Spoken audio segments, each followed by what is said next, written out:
Senator Sanders, thank you very much for making time.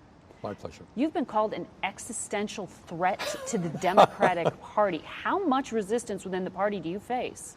Well, first of all, I got to figure out what this existential threat actually means. But what it came from is Third Way, which is the corporate wing of the Democratic Party, a group that gets a lot of its money from Wall Street. And I guess I am an existential threat to them because I believe that you got to stand up for the working families of this country who have been decimated over the last 45 years. Wages have gone nowhere. Massive transfer of wealth from the middle class to the top 1%. And I'm going to stand with the working class of this country. And that means, and I guess Third Way doesn't like it, it means we're going to break up the major Wall Street banks that caused the last Great Recession and can do it again. We're going to take on the insurance companies and move toward a Medicare for all single-payer program.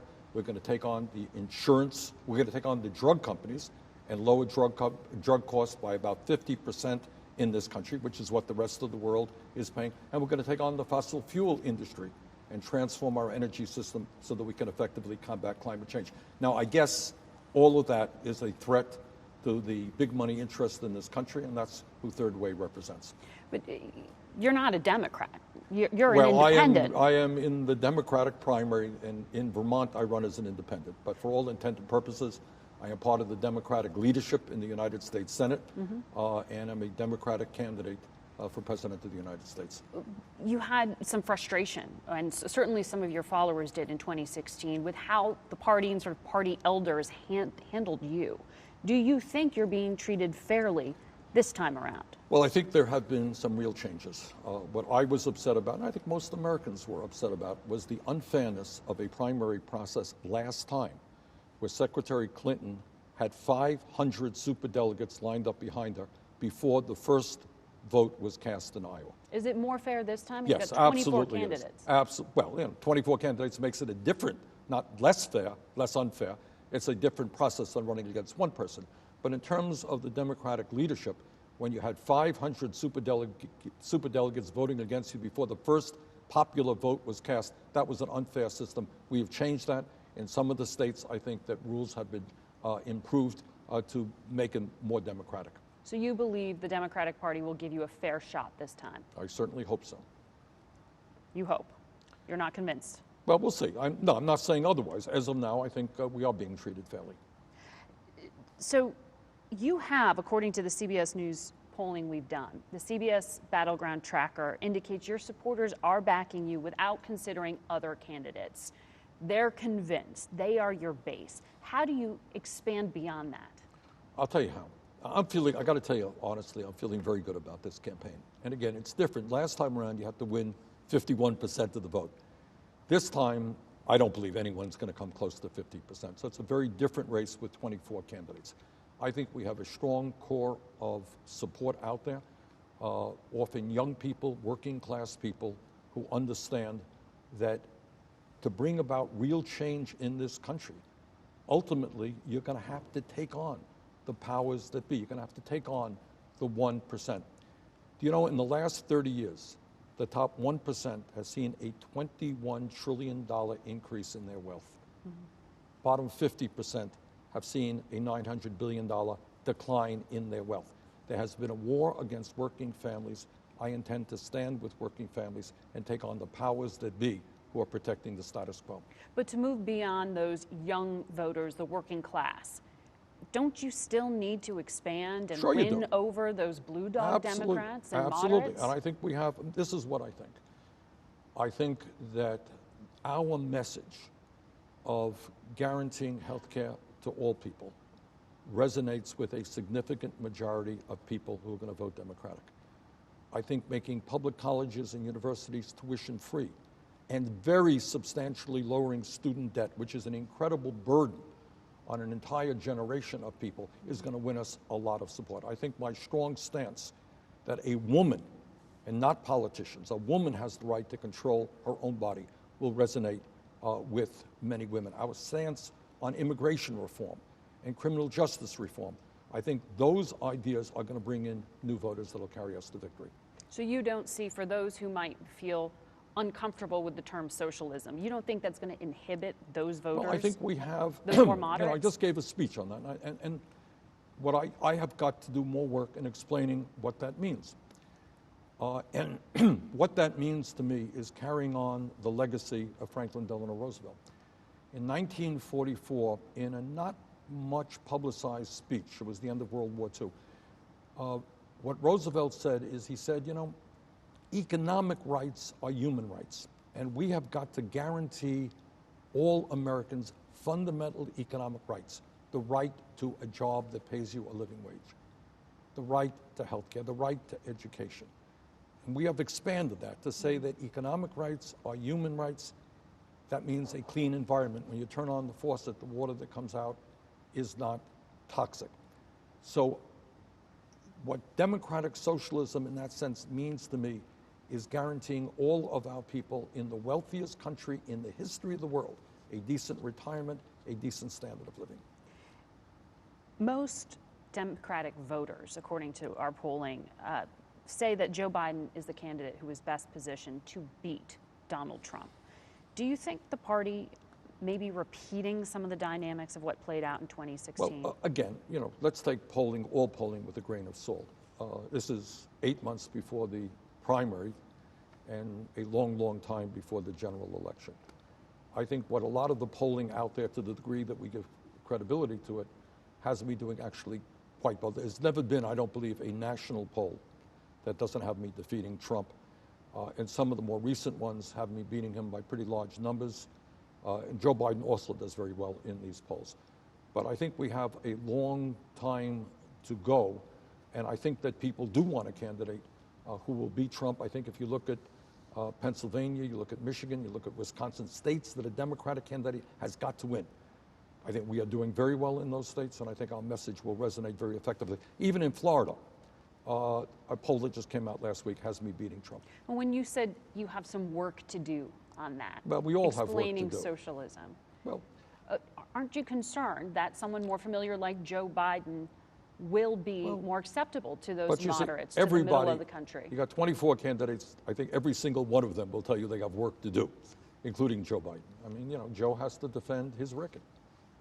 And, I helped lead the opposition to the war in Iraq, which, in my view, was the worst foreign policy blunder in the modern history in this country. Joe voted for that. I led the opposition against disastrous trade agreements, which cost the workers of this country millions of good-paying jobs. Joe voted for those.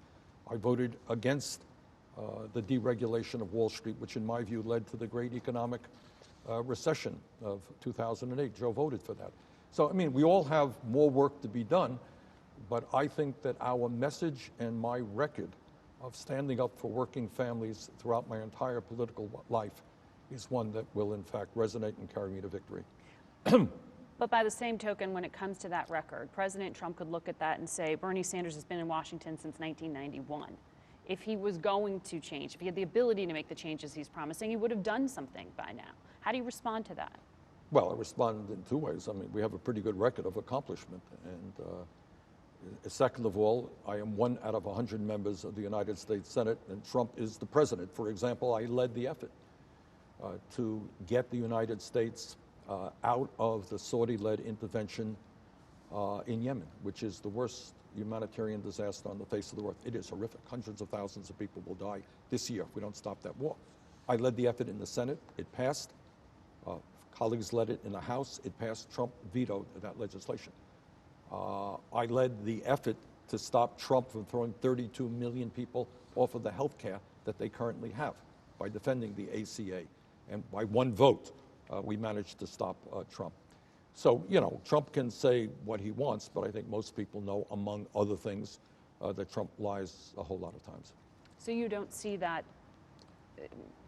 what you're describing is activism, a consistency of ideology, but is there one thing you would point to say, this is my chief legislative achievement? Well, yeah. I mean, as part of the ACA, we, along with Congressman Jim Clyburn of South Carolina, we put $12 billion over a 5-year period into community health centers, which are now providing 9 million more Americans with not only primary health care, but with dental care, low-cost prescription drugs, and mental health counseling. So getting 9 million more people access to health care is no small thing. I wrote, along with John McCain, a major piece of veterans legislation. Turned out not to be all that I wanted, but it put $5 billion into the Veterans Administration to make sure that our veterans get the quality health care that they deserve. My amendment exposed the fact that as part of the Dodd-Frank legislation, that Wall Street received not only $700 billion bailout from the taxpayers, but some $14 trillion in low-interest loans from the Fed. $14 trillion. The public would not have known that without my amendment. I want to ask you a few things about one of your opponents, but just to button this up. You've laid out a lot of your big picture policy ideas. You're saying there needs to be a political revolution in this country. If you're president, how do you fundamentally reshape the U.S. government? Good. Well, before we reshape the U.S. government, we make the government responsive to ordinary people and not wealthy campaign contributors. What? Who runs Medicare for All? Well, Medicare for All is run by an expansion of what runs Medicare right now. But the main point, Margaret, so the existing Health and Human Services and all those agencies would remain in place? Yes, in that case. We have a Medicare program that is working pretty well. I want to see it expanded to provide seniors with dental care, with eyeglasses, and with hearing aids. But you have a program that most seniors feel pretty good about it.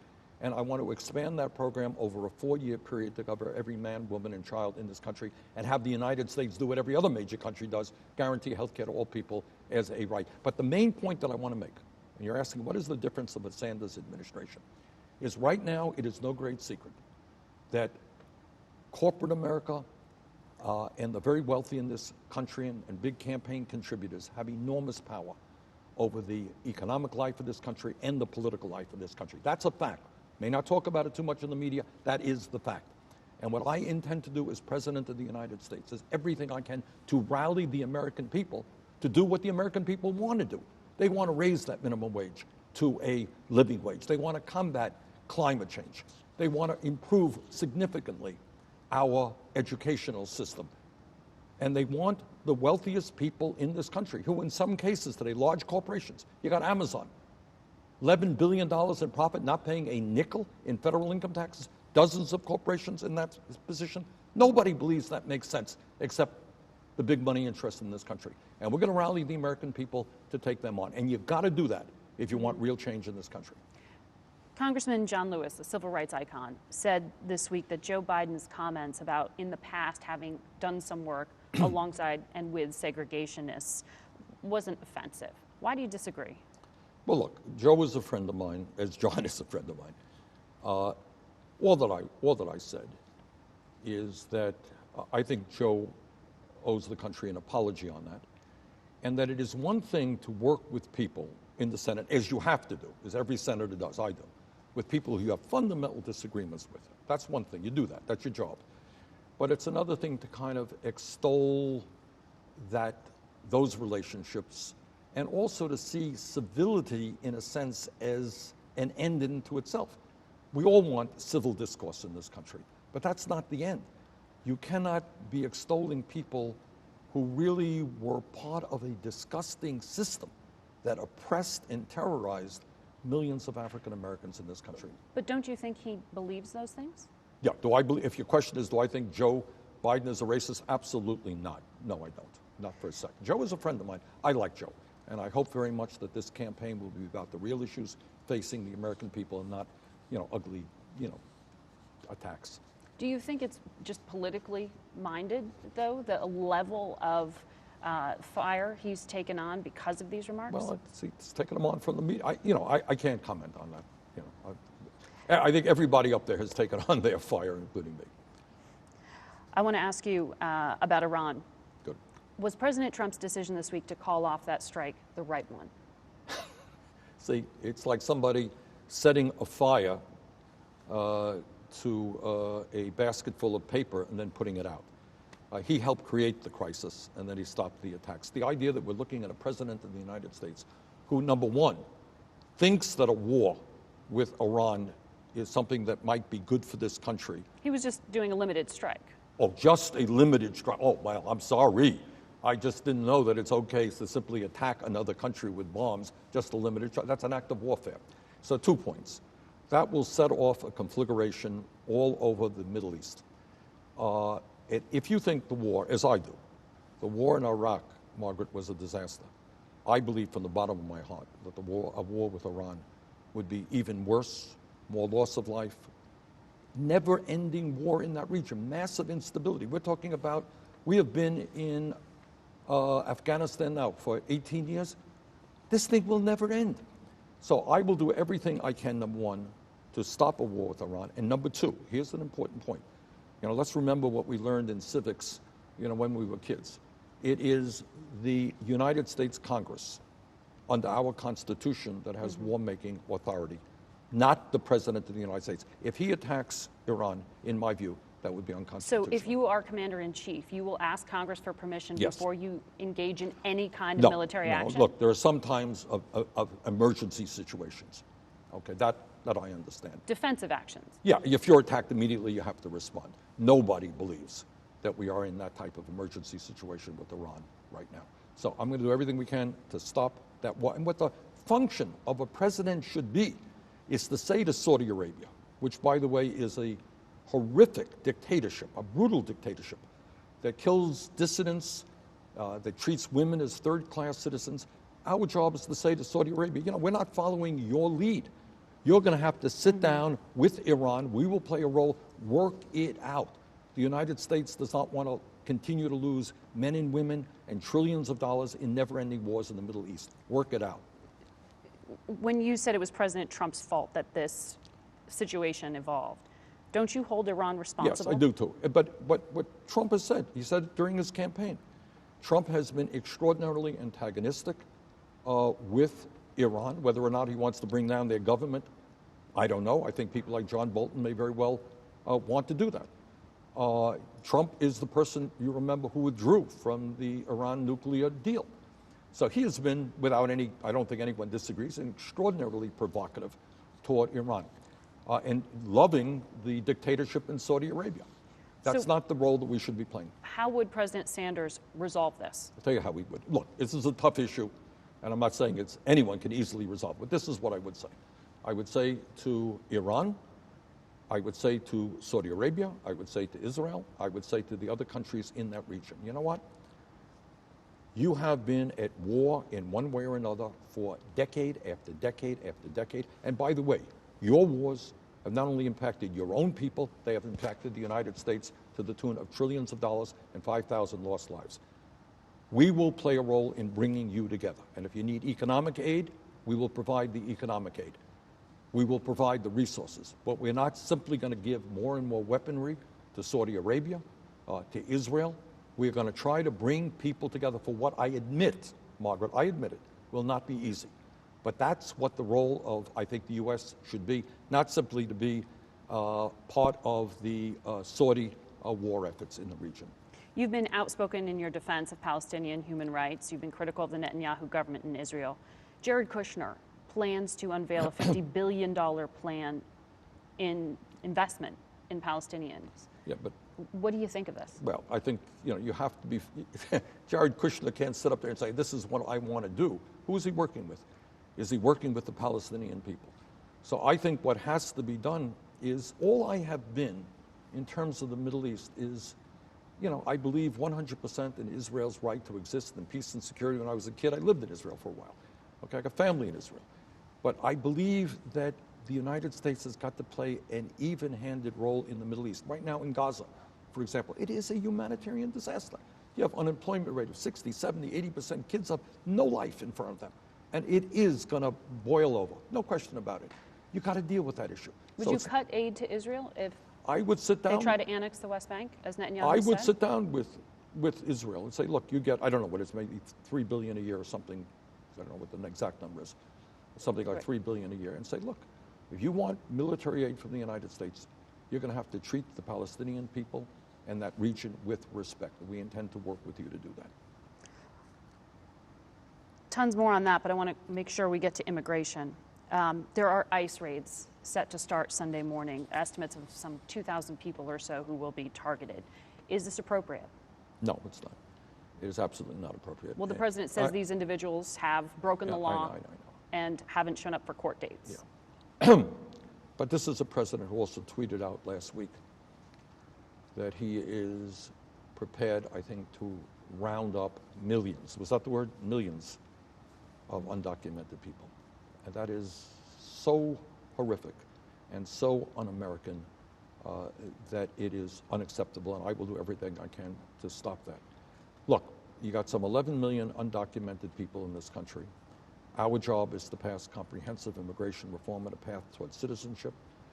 Our job is to give immediate legal status to what Trump took away, and that is the DACA program that protects 1.8 million young people. But both of those ideas have gone nowhere in past administrations. Well, no, that's not true. DACA was implemented by Obama. But not legislatively. Not legislatively, but you have the president should be able to do that. And I think... But you need a Democratic-controlled Senate and House not to be able to necessarily. do that. I think there are... The answer is that would be very helpful, yes, I agree. But I also think that's what the American people want. The American people do not believe that America is about rounding up millions of people, throwing them out of this country. How ugly is that? That's not what the American people want. They do want comprehensive immigration reform. And a president that would provide that support could get Republican leadership on that as well. But specifically on this point, the 2,000 that are supposed to be targeted haven't shown up for court dates. Essentially, they're not following the asylum process, the legal standards when they're here. So should they be prosecuted? Should they be deported? I don't like this deportation thing at all, and I think Trump uses this as a beginning to do worse things to come. Once again, we need also, a humane policy at the border for people seeking asylum. We need a lot more judges down there and administrative staff as well. So you got a real problem, but let's deal with it in a humane and serious way, not through a demagogic way. And let me tell you what my view is. Trump thinks that he can win re-election, and this is his political game. It's not an accident that he announced this the same time he went through his announcement that he was seeking re-election. You think this is purely politically motivated? Yeah, I do. And I think that, look, it's not to say that we don't have a serious problem, but there are ways for serious people to deal with serious immigration problems. It is a problem. But what he is doing, and this is his entire political strategy, is to divide the American people up based on where we came from, based on our sexual orientation. Remember, before he was president, he was the leader of the so-called birther movement, trying to delegitimize Barack Obama's presidency, clearly a racist act. So you have a president who gives tax breaks to billionaires and wants to cut Medicare, Medicaid, and Social Security. That's not what he's going to run on. You got a president who tried to throw 32 million people off of health care. He ain't going to run on that one. You got a president that gave 83% of the tax benefits to the top 1%. Not going to run on that one. So how do you win an election? What you say is, you see those undocumented people, they are your enemy. Stand with me. Hate them. Let's divide this country up. I think that is an incredibly ugly and dangerous thing to be done. And I will do everything I can to stop that. All right. Senator, I'm told we are out of time. I appreciate you making time. Margaret, thank you very much for having me. I was just getting warmed up, Margaret. I know, you were fine.